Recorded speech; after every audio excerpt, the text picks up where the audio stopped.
Right, now we've got the names. I'm George, as you can probably tell. Now I like, not so much names, but I like to know the folk I'm dealing with. So, have we got any school teachers here? Thanks. Thanks. Part-time. Historians? A little bit. Engineers? Thanks. Anybody got a name? X. Right, we'll try and make it interesting for everybody. First thing is a little bit of safety. We're standing on granite that's hard, so don't fall on it and break your teeth. And the other one is don't stand on the brass, because Dean's hard, he'll break your teeth. No, he wouldn't, he's a nice guy. But as you can imagine, if we've got 4 days, 100 people a day, going to get thick if we don't ask you not to stand. No problem standing here. So they would do that, That's the case one. and then that's what they're filled with concrete.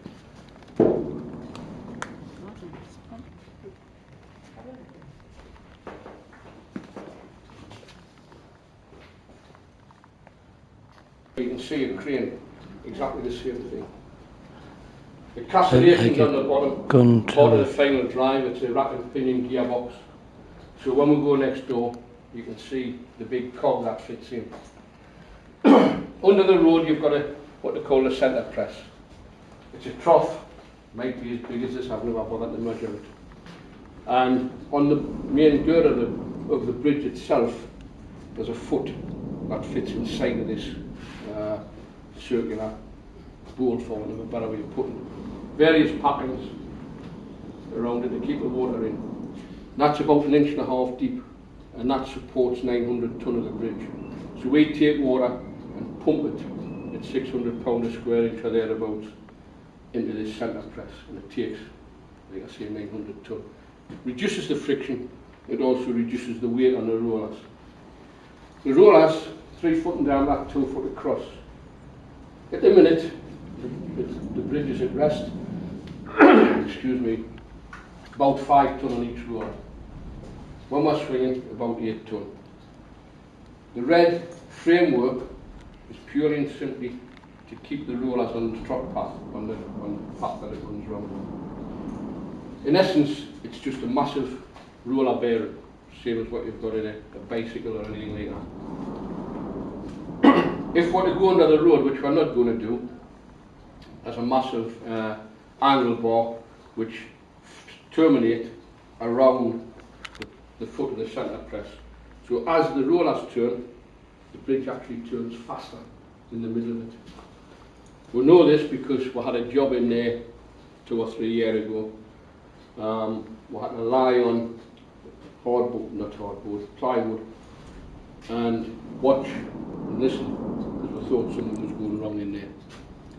And what happened was, your eye says the bridge doesn't move. It's a bridge. So you end up going backwards. But when you fix your eye on something other than the bridge, you see that you're going around the opposite way to what you were thinking, right? Which is the same direction as the bridge, but the bridge is going around faster. And of course you had to lie on something, because otherwise you'd be trying to hurdle over the angle bar which is coming around and dodge down below the main beams, which are into this tank well low enough to work. We'll then go from there into the pump, down to the bottom of the accumulator and lift the accumulator. And all that does is store water power. So, before we go next door, we'll set the thing away. And when you're watching down there, also have a look, you'll see that this is a chain-driven switch. So as the accumulator comes up, it'll turn that shaft, which turns another shaft in here and moves an arm, so that when it gets to the top of its stroke, it switches off. This brass thing might tell it to you. If we have a problem and the bridge doesn't turn anymore, I'm going to come scuttling down from up in the tower. And if we're anywhere near the centre, I cannot get on, I've got a ladder to. And I'm one of these people who like feet on the floor because I don't have wings. I don't like being up my head, so I come scuttling in here. I'm full of panic to start with because I've had to come down the ladder. I look at that. If it's where it is, I've got water, which causes more problems because then I've got to start figuring out why, when it's got water, has it stopped. If I'm really lucky, there's no water in, it's right at the top. That light's on, and these lights are all off. Somebody's cut my cable. I don't mind that. It's not my fault. But otherwise, what I would do would just be go next door, change the engines over, and then hopefully go back up the ladder and put the bridge back to bed. The criteria for putting the bridge to bed, you've got two ways of doing it really. Either line the fixed span and the moving span up, or you use the handrails. But you never use these two. That one there or that one there, because one of the two is bent. The Bessie got its nose underneath before I started, I'm not to blame on it. And it was on a rising tide, so it started to lift. So you had three things could happen. Either the Bessie would damage itself or sink, or it could rise the bridge off its footings. As it was, it just bent the footpath. So, like I say, if you line carpenters are there, they're putting, anybody wants some wood? That's what they're doing, they're putting new decking down. So they're bringing loads of timber on. I'm going to bend his ear when he comes back.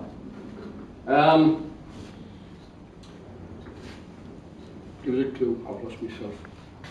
It bent the bridge. Oh yes, so if you use one of these two handrails, one of them will put that one right and the rest one. So it's easier to either use those two or the fixed span. One little problem, you've got no brakes. So it's a little bit of experience as much as anything else. Does everybody here drive? Yeah. So when was the last time one of you took your car and put the car in the garage and went out into the back garden and you missed it? No. If you all, get used to your vehicle, same here. We start off full power, line up either the Tyne Bridge Tower or the high level. Then you knock the juice off. If you're really lucky, you drop in the centre. Vessels can get through. If you're not lucky, it overshoots. Because anything other than overshooting, you can just give it a little nudge and just bring it around. The vessels we get on now, not really a problem. But as you'll read in that, one of the vessels that came through had 2 foot either side, so we had to be accurate.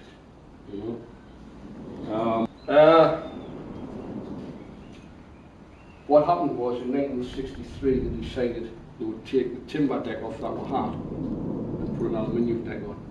Where you think we are turning, the bridge is flexing, tarmac wasn't what it is today, popped off, couldn't keep a road on. Of course, 63 you were starting to get quite a bit of vehicular traffic, and it wasn't just the old horse and cart. So they got Blythe Shipyard to build this aluminium deck. And when you go through, if you look up, you'll see the corrugations. And the road more or less stops where it should, So that was the first one. I can't think of many other things that I've done really. Everything's more or less original, apart from the deck and the electricity. From 1876. Doesn't include Super Grand, jumping off the bridge or anything like that. Get caught or 55 degrees north, and I can't think of how many other things have been done. But for vessels that paid, the number of swings was 288,116. The vessels was 453,649, and I'm waiting for this 49, the odd one coming back, because what's happened? And the other thing was the tonnage, the total tonnage that went through was 267,147,681. And that mightn't seem very relevant. But when you think that that's how the Port of Tyne charges how people come through the bridge on a commercial base, because what happens is you pay so much a ton. I mean, obviously, the likes of the ferry, they've got a fixed price. I think it's £200 what to do, up and down. But I've only seen books for 1937, and there it was £4 a ton for rags and 15 shillings a ton for dynamite or for explosives. You know, but I mean, when you think about it, it wouldn't take many tons to make a bloke's wages up, would it? In 1937, what was a guy on? Food fibre.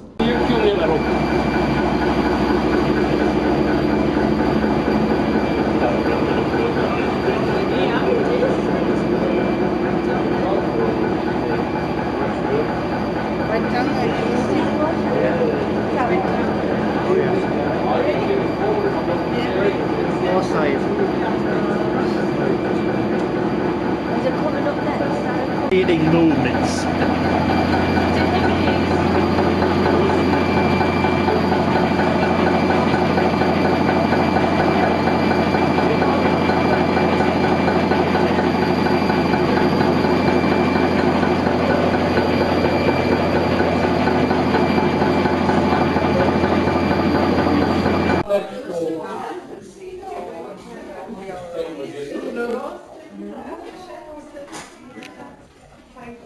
Big mark on the wall, that's one of the wedges that the bridge sits on. There's one at each corner.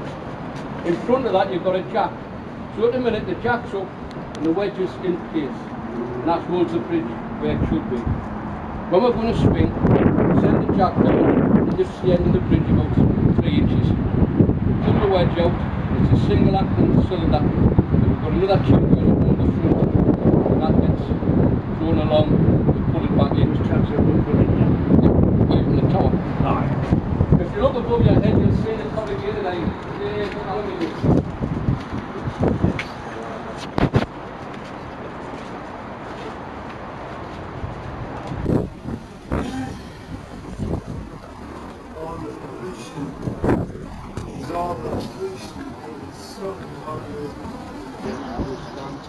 The accumulator, does the glands, do they leak?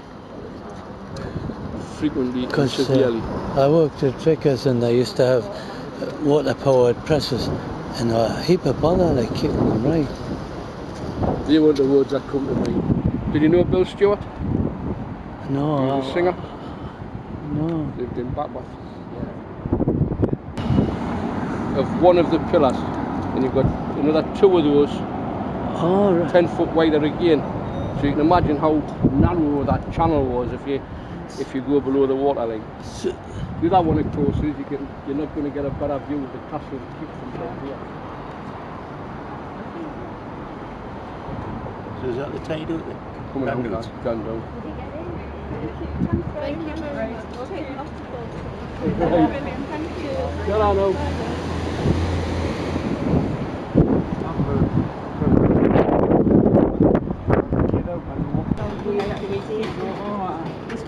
Yeah, now I've got my left hand on, but if you go down to the right, please. oh, No, I think it's a plus your favour. Doesn't take a lot of doing. Why have you got it painted red and white, Mackem colours? Got red and white, What colour is it? brown. It's brownie, I'm brownie red. colour blind in red and white. Keep going. Keep going, right. Just remember, this is a working area, it's not a place that's been spruced up, it's still scruffy. What looks dirty or looks like grease, it is. Look at that. there's a tin of grease. There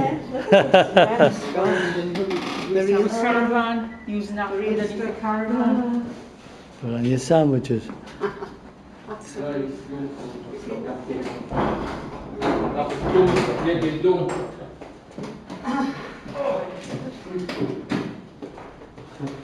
Right, first things first, a little bit more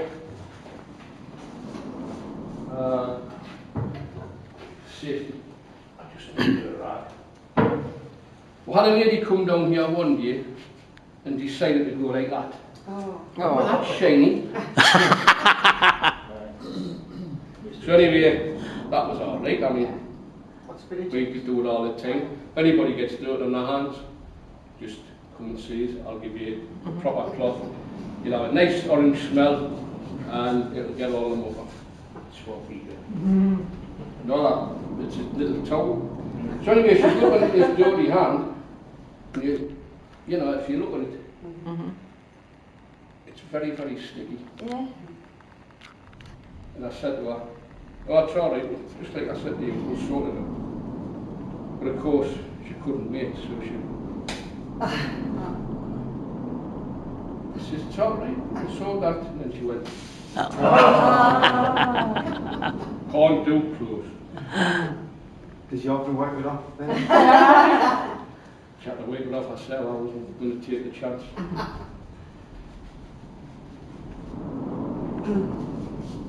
Anyway, I don't know if any of us heard this runs on a cup of water, which is honestly a load of rubbish. Maybe near a 50 gallon now. Just what I heard. So. Cup of water, maybe when it was new. Where that story would come from, you all know oil and water is slippy. So we use tallow, cotton, which is greasy packing, right? Horrible stuff. What they call it? It's just grated cotton with tallow Oh. on, coarse, horrible grease. Candles. Yes. So anyway,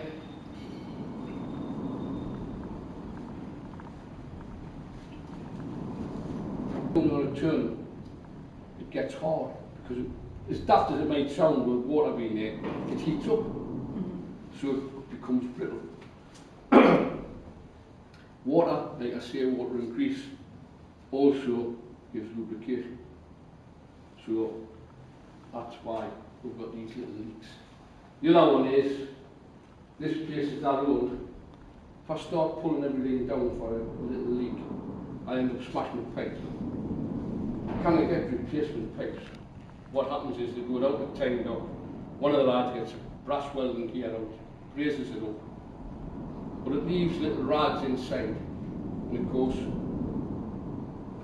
this stuff, when it's breaking up, goes into the pipework, goes into the tank next door, and eventually it can come into there. If it gets to the wrong place, it doesn't work anymore. And of course, when you look around, it's that simple, this place. Where do you start looking?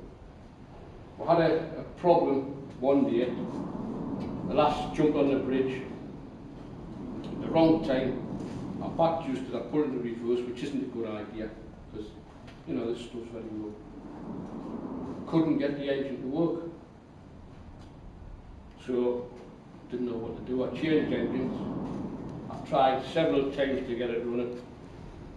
Not it would turn, but no power. So I pulled the slide valve down, which is this, and inside all you've got like two horseshoes and a fixed plate. So the horseshoes move about on this fixed plate. There's nothing to see. Stripped it down, put it back together. Same with that one, same with that one.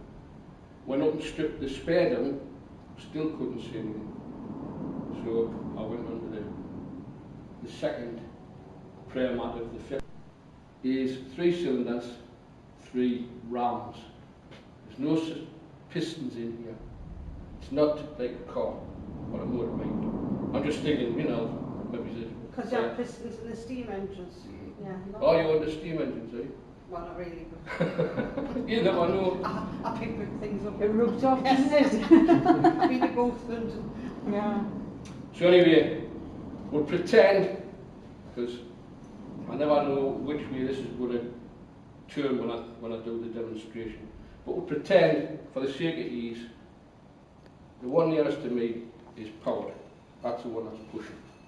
So obviously it's pushing the far one in. So the water comes in from the accumulator into here. The way that it's set up, it goes up there and pushes on the end of the ram, which is pushing that one in, so the water's going back down, back into the casting, along the back of the blue tank next door. Yeah? Doesn't matter which way we go, it's only going to go up or down. Till that one comes into play and it starts to exhaust. Now I don't know, did I tell you that we always turn anti-clockwise? No. Yeah.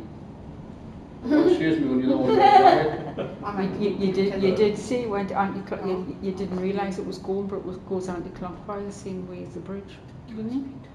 No. Clockwise, see. No, the bridge goes anti-clockwise. So Anti-clockwise. vessels come up on the Newcastle side, down on the Gateshead side.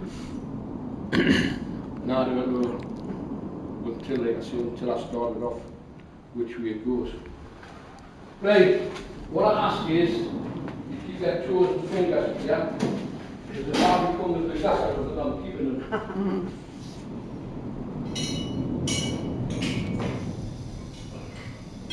The other thing is, remember I told you it's made up of greasy packing.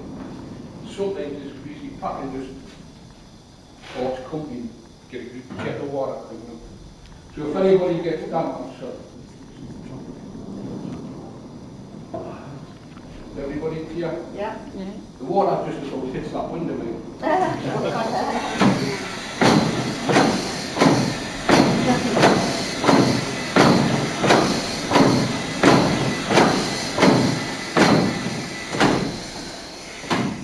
I've got to be honest, that's an awful lot louder than when it's in here. I can talk quite easily over the top of it. 2 gears, high and low speed. If I'm turning the bridge and you're sitting waiting to go home with your dinner, you don't want to be hanging about. By the same token, if we go down the river and you're going to sea, time's money. So we're always in high speed. It's just a case of gauging when to chop, you know, turn it up and when to turn it down. If you think you're slowing down too quick, you can give it a kick. And it's anybody here can drive the bridge. You know, our marketing company does this, I don't know what it is, whether it's a foreign, but you can bid on how much you're prepared to pay to serve the bridge. And I'll get a phone call, such and such is coming down to a party of whatever. You know, you look at me and tell them that's fine. Keep trying. Sorry about it. Very good. Never mind. Eh? I don't love it. I mean, we dinner hour started at 12 and I got in there 20 past 12 because 2 overruns. So the first ones are okay because they get to go overrun, the second ones are late. The clap fan, that brass thing, What's that do? that keeps the water from up in the tower when we're turning. When we get to the right place, in that black trough, it lifts that wheel and the water comes up. Because otherwise, we'd either with this place flooded with water, or the water you'll see it dripping on the road when we've done a sweep, you know. Just a little word of warning. I'm not 100% sure at the minute, but it was programmed to do a swing tomorrow morning at 7:10, which will go the traffic up. I'm hoping it doesn't because I didn't want to come in at 6 o'clock to prepare this place. But the next one after that is 5:15 on the 19th of September. So if anybody wants to see it swing. The other thing is, of course, just go onto YouTube, type in Newcastle Swing Bridge. There's a load of stuff on it. So you don't swing very much now at all? Are visitors allowed down here when it's swinging? You're allowed down there, not allowed down here. Because some time ago I had the factory inspector come in and he says that's not God. Yes, not good. No. So I says, why do I need it guarded? He says, well, what happens if somebody puts their hand in? I says, well, if somebody puts their hand in and smashed the lock off the door. How's that? I said, well, before I go up in the tower, I lock the door. I don't, but I wasn't going to tell them. No, well, obviously, I've only told them. One knows the job, and the other one knows nearly all the job. But I've been up here since '89, and earlier on this year, I nearly got killed. Purely simply, I was in the wrong place at the wrong time. And if it had been this young gentleman here, because he's not like most of us, physically challenged, he's a bit taller than us, he'd be 6'1", 6'2". 6'4". We've got this Harris fencing up there, and that the cradle that you can see when we go back through, there's one at each end, that swung across. I felt the draft come over the top of my head. I'll not tell you what I said, but I was very thankful that I was 5'7", because when I came around, that it hit the Harris fencing, knocked it over, and put a great big dent in it. I thought, if that had been the back of my head, I wouldn't have survived. You open the handle up. The number corresponds with these big lumps in the pipework. As a spool in there. Big top, chamfer to make the valve, then a small bottom. So the water comes in. If you've got the pressure on the top, then not enough square inches on the bottom to lift it out of the way. Take the pressure off the top, it pushes it out of the way, and the water comes through. Right, last bit of boredom. This is very similar to what we've got upstairs, only the one upstairs is operated by levers. There's no rotational other than the bit upstairs.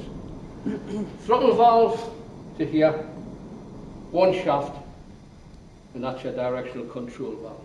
Yeah? So you turn the handle, the throttle valve's always got a lift.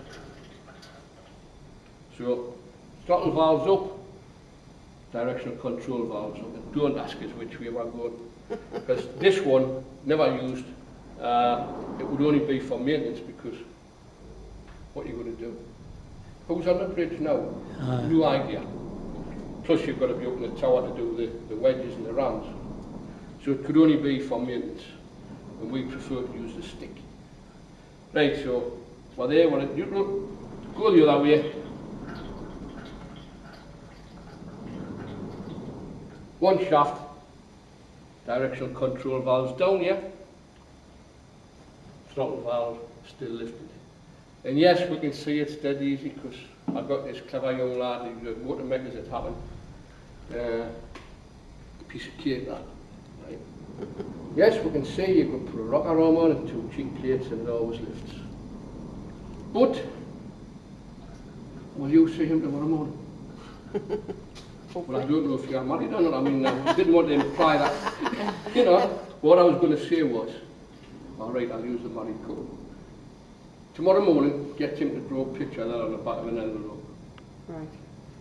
Because what you've got to remember is, Armstrong was a solicitor, not an engineer, not by training anyway. I'm an engineer by training, but I was never an engineer by birth.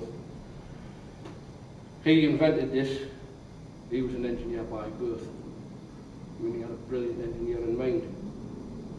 But it's a case of, yes, it's simple today. But in those days. But when you haven't got something like that to play with, and you've got to just pluck it out the air, you know, it's not like this young chap now, he goes back home and he says, well, it's easy, CAD. I don't know if you do CAD or not, I don't know what it is, I've just heard about it. Was it computer-aided design or something? Yeah. I wouldn't have a clue. I mean, I can switch it on, I can switch it off. That's the what grandman I does do. the rest.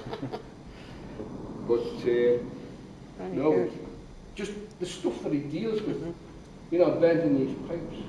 And yet it gets me so cross, because all the Southerners think we're so thick still up here. When you think of Armstrong and Swan and... Do you mind killing you know,